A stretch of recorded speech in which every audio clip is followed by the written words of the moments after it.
night was thick with silence, the kind that clings to the skin like damp cloth, suffocating, unnatural.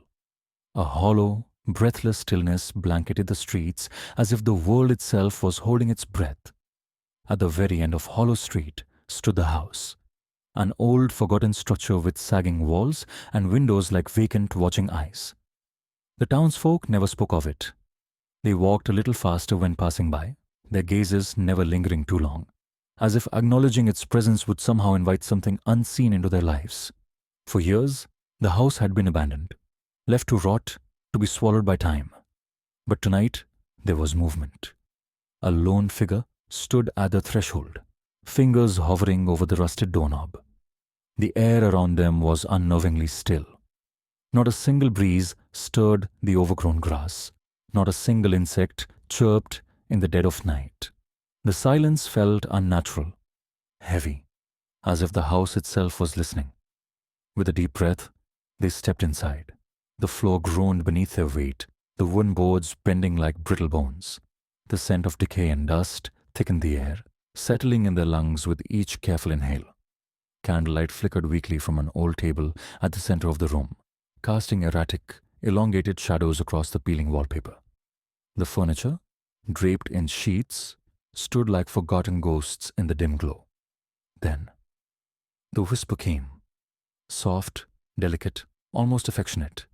But beneath that hushed breath was something else, something sinister. It wasn't the wind. It wasn't the shifting of an old house. It was a voice, low, beckoning, hungry. The visitor froze. The air turned sharp, slicing through their skin like icy needles.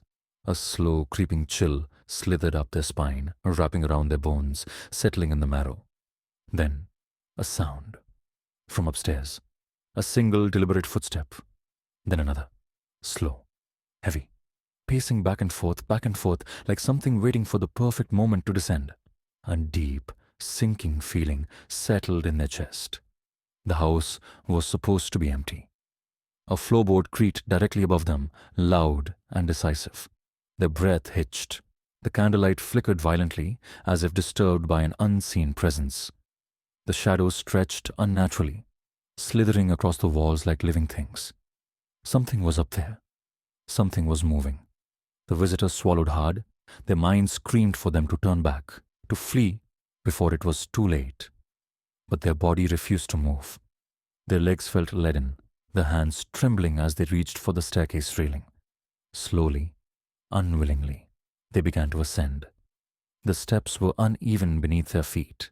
Each creak echoed in the suffocating stillness, swallowed quickly by the oppressive darkness.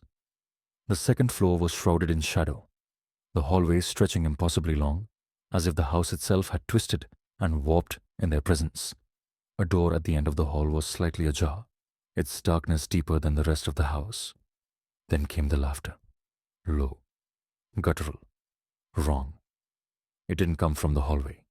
It didn't come from any room. It came from right behind them. Their breath hitched.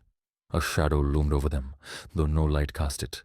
The air was thick with the scent of rot and something warm, something wet. A slow, shuddering breath ghosted against their ear. Too close, too intimate. Their pulse pounded, heart hammering against their ribs as they turned, slowly, so painfully slow. The darkness was alive.